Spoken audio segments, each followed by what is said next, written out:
नमस्कार, मी प्राध्यापक डॉक्टर सतीश कदम. गाळीव इतिहासमध्ये आपले स्वागत आहे. आजच्या चर्चेचा आपला विषय आहे रजाकार ते हमास.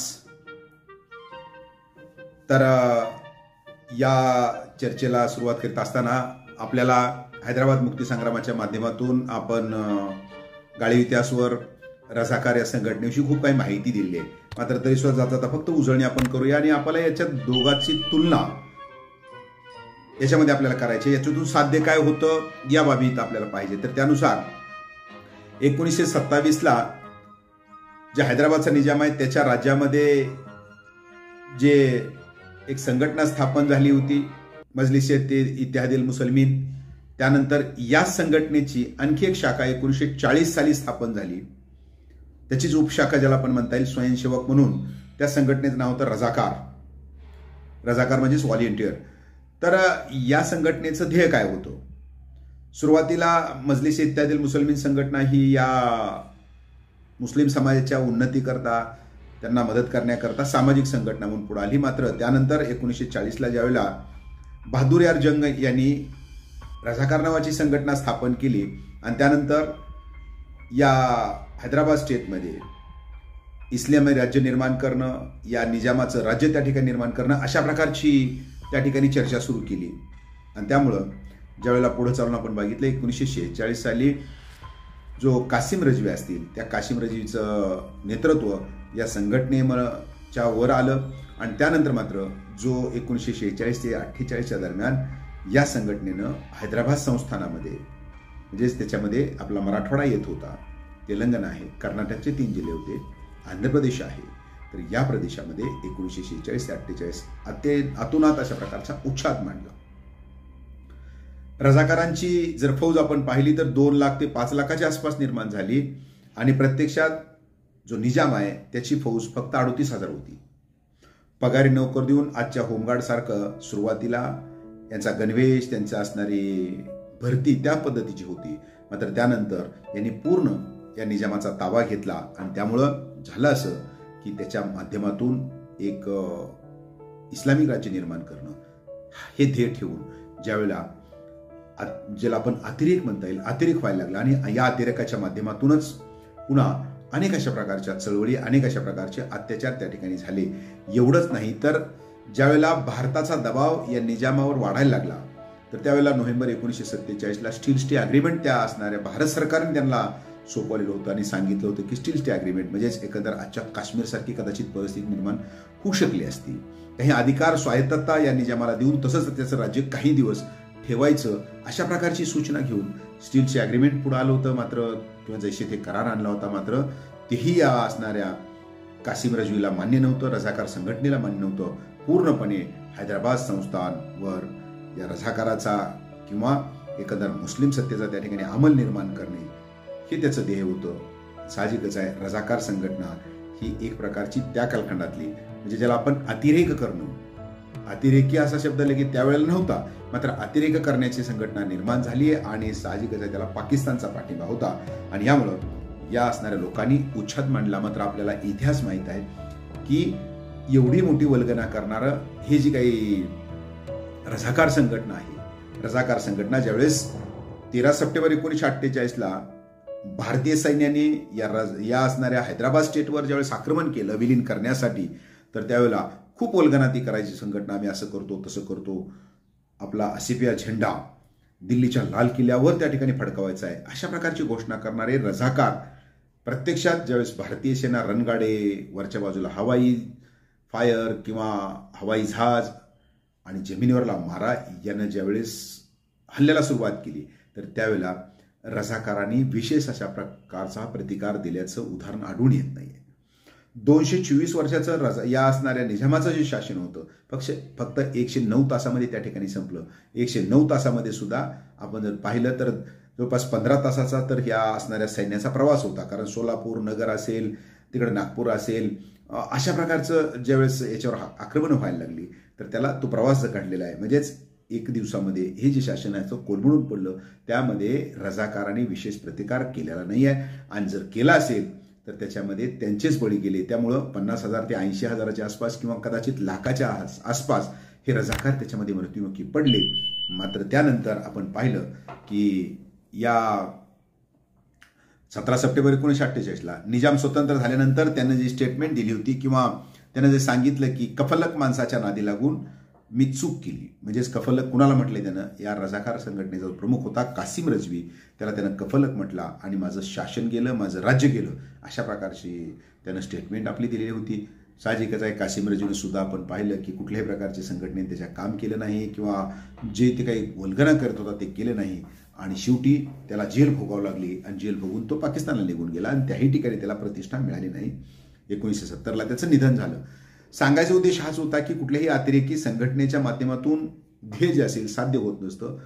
किरकोळ त्या ठिकाणी असणाऱ्या जखमा होत असतात. तर तशाच रीतीनं हाच इतिहास आज दोहरावत असताना, त्याची पुनरावृत्ती होत असताना, ज्यावेळेस आपण चाललेलं सध्याचं युद्ध आहे, हमासनं ज्या इस्रायलवर हल्ला केला, तर त्याचा इतिहास या ठिकाणी पाहत असताना सुरुवातीला आपल्याला पॅलेस्टाईन म्हणजेच काय, हमास म्हणजेच काय, या दोन गोष्टी थोडक्यात पाहून पुढं काय झालं आपण लगेच बघूया.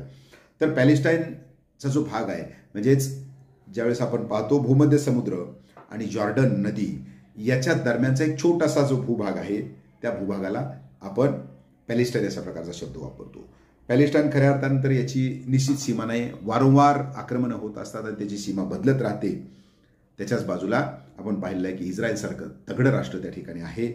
गाझापट्टी ज्याला आपण म्हणता येईल, हे गाझापट्टीचा भाग म्हणजेच पॅलेस्टाईनचा जो भाग असेल आणि वेस्ट बँक या दोन भूभागाचा मिळून हा पॅलेस्टाईन बनलेला आहे. म्हणजे वेस्ट बँक आणि गाझापट्टी. आता दोन्हीमध्ये फरक खूप आहे. गाझापट्टीचा ज्यावेळेस आपण आढावा घेतो, ज्या ठिकाणी हमास नावाची जी संघटना आहे, ही संघटना ज्या गाझामधून पुढे आलेली आहे, तर त्याचा ज्यावेळेस आपण आढावा घेतो तर त्याला एका बाजूला भूमध्य समुद्र आहे, दुसऱ्या बाजूला जॉर्डन आहे आणि बाकीचा सर्व जो भूभाग असेल तो भूभाग या इस्रायलनं घेरलेला आहे. त्यामुळं या हमास नावाच्या संघटनेला जे असेल बाजूला पडायला गाझापट्टीतल्या लोकांना किंवा हमासला असेल बाजूला जायला तिथं जागा उरलेली नाही आहे. तर या हमास संघटनेचा इतिहास काय सांगतोय, याचा अर्थ काय आहे, हाही भाग या ठिकाणी महत्त्वाचा आहे. जसं मगाशी सांगितलं की रझाकार या संघटनेचा अर्थ होता स्वयंसेवक, व्हॉलेंटियर, तसं हमास या शब्दाचा अर्थ आहे हराकत अल मुकावामा अल इस्लामिया. पुन्हा एकदा बोलतोय, हराकत अल मुकावामा अल इस्लामिया म्हणजेच इस्लामिक प्रतिकार चळवळ, म्हणजे इस्लामचं राज्य आणणं किंवा त्याला पण या अरबी शब्दापासून हा बनलेला शब्द आहे. आणि हमास या शब्दाचा सोपा भाषेतला किंवा अरबीमध्ये सोपा अर्थ होतो. हमास या शब्दाचा अर्थ आहे उत्साह. आता उत्साह दाखवून काय करायचं त्यांना, तर जे पॅलेस्टाईनची जी भूमी आहे बाजूची, इस्रायलची जी भूमी असेल जिथं यहुदी लोक राहत आहेत, तर त्या भूमीला मुक्त करणे, तिथं इस्लामी शासन निर्माण करणं, हा या संघटनेचा मुख्य हेतू आहे. 1987-88 साली या हमास या संघटनेची स्थापना झाली. जाहीरपणे याचा मुखिया कोण आहे किंवा मुख्य कोण आहे हे कधी सांगितलं नसलं तरी सुद्धा खालेद मशाल, इस्माईल हनिया आणि महमूद झहर हे याचे 2 नंबरचे नेते किंवा ज्येष्ठ सदस्य म्हणून त्यांना मान्यता देण्यात आले. तेच निर्णय त्या ठिकाणी घेतात. याचं मुख्यालय गाझा या ठिकाणी आहे. आणि याचं आत्ता सांगितल्यासारखं की ज्यावेळेला आपण पाहिलं की 1988 साली ज्यावेळेस आपण पाहिलं होतं की पॅलेस्टाईन लिबरेशन लॉची स्थापना झाली आणि त्यानंतर यांनी या इस्रायलमध्ये आपलं शासन असावं अशा प्रकारचा प्रयत्न करायला सुरुवात केला. आता इस्रायलमध्येच प्रयत्न का करायला सुरुवात केली, कारण का आजचं इस्रायल, आजचं असणारं बाजूची जे काही राष्ट्र आपण पाहिली, तर या राष्ट्राचा ज्यावेळेस हल्ला आपण विचार करायला सुरुवात केली, तर त्यावेळेला आपल्याला दिसून येईल, म्हणजे जिथं इस्रायल आहे तर इस्रायलच्या बाजूचं आपण बघितलं लेबनॉन आहे, सिरिया आहे, दमास आहे, जॉर्डन आहे, अमान आहे, त्यानंतर सौदी अरेबिया आणि इजिप्त, जवळपास 7 मुस्लिम राष्ट्र बाजूला आहेत आणि मधल्याच बाजूला हे इस्रायल आहे.